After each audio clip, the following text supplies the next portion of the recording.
So today I'm gonna share with you how to stick with a goal when it gets tough.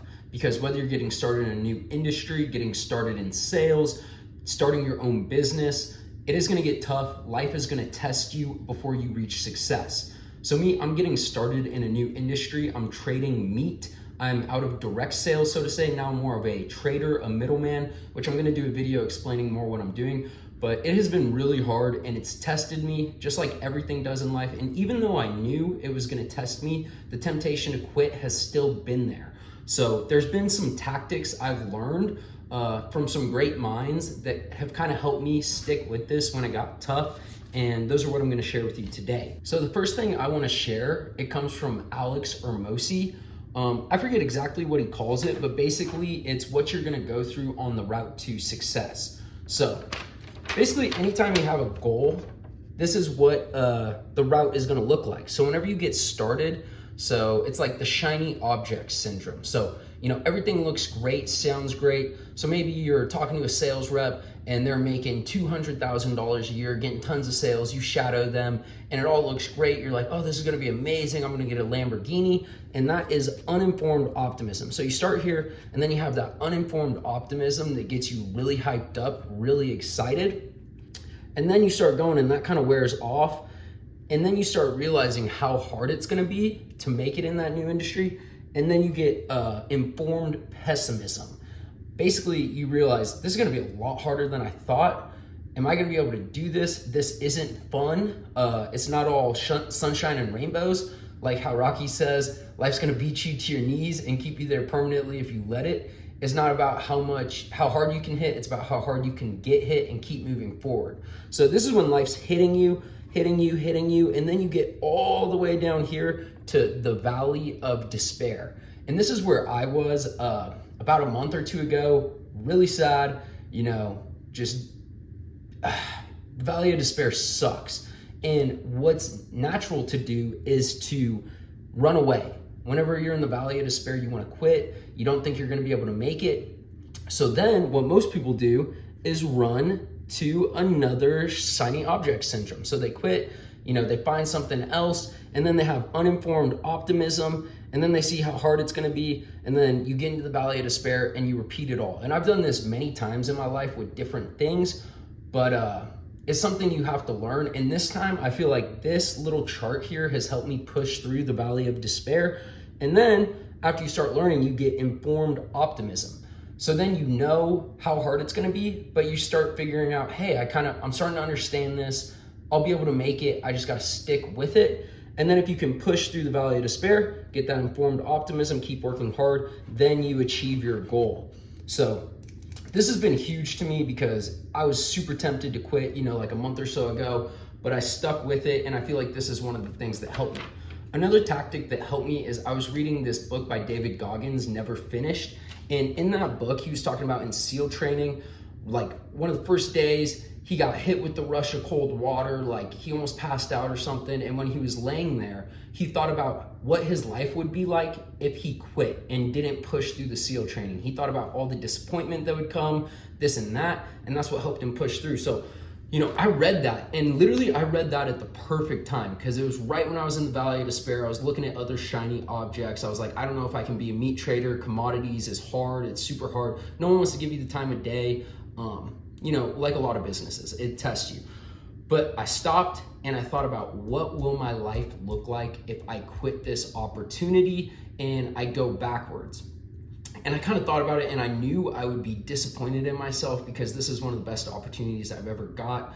I knew I would regret it forever. So thinking about that really helped me stick with it. Another thing that I was thinking is sometimes in life you have to take a step back to take a step forward. So what I mean by that is like in direct sales, I'd kind of gotten good at selling home security. I was rolling, making good money.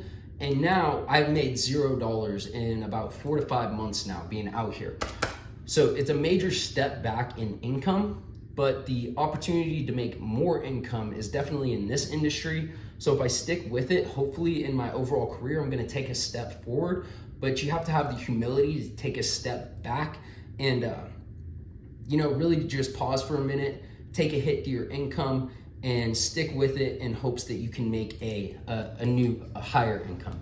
And stickability is one of the biggest things in success. Like if you stick with it, if you keep calling these contacts, your prospects, keep working, keep going to the doors every morning, stay in the routine, and just don't go away. Sooner or later, life's gonna be like, okay, this guy's not going away. He keeps showing up. I might as well give him a little bit of success because no matter how tough I make it for him, he keeps showing up. Another philosophy from Tai Lopez is the world's not a crazy enough place to reward undeserving people. So basically, if you're trying to make like $1 million a year, you're gonna have to go through more headaches than someone that's just trying to live comfortably. Because living comfortably, you're not building your worth a damn factor. Whenever you're trying to do something great or be like a 1%er, you're gonna have to go through some more struggles, some more difficulties, some mental growth to get to that point, because the world is not a crazy enough place to reward undeserving people. So if you're out there, you're getting started in door-to-door sales, you've been in it for a couple months, and you're deep in this valley of despair, just know, don't quit, stick with it. It's gonna pay off sooner or later, because if you quit, then you're just gonna have to start all over with the informed optimism, and then you're still gonna end up in the valley of despair with whatever you try, whether it be e-commerce, starting a new business, trading, if you're trading futures or whatever, doing like the online trading, whatever you're in is gonna test you.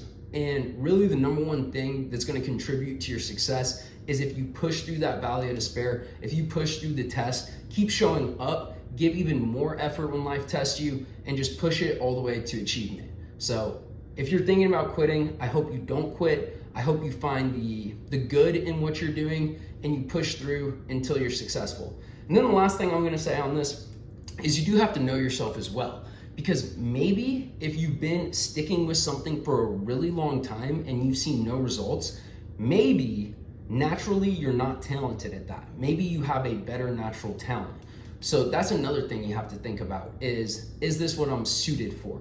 There's been some things that I've tried to do earlier in life that maybe I wasn't naturally as talented at as sales. And you have to be realistic with yourself. If you've been trying to do something for a long time, haven't seen a lot of results, maybe it's not what's best for you. So, but then whenever I switched back to direct sales, I was seeing results quick. You know what I mean? I was rising to the top of my industry quick, blah, blah, blah. And in the past, every time I've tried sales, I've got good results. So it's that's something I'm naturally gifted at. In the past, I've tried to pursue things and seen very little results. And then you have to really think, what am I naturally gifted at? Because me, if I was trying to go to the NBA, I could train every day, wake up 5 a.m. from the time I was 5 years old, and maybe I would have made it, but the chances of me making it to the NBA are a lot less likely than the chances of me being a successful commodities trader, because I have good communication skills, I have a hard work ethic, and I'm 5'7" and I'm white. So going to the NBA would be, you see what I'm saying? You have to figure out what you're good at and then stick to this, then push through the valley of despair. Because if you've been working at something for 5 years and don't see any results, you have to really evaluate, is this for me? Am I naturally gifted at this? Or do I need to pivot and shift my focus elsewhere? But for most of you in sales, just stick with it. You'll get it.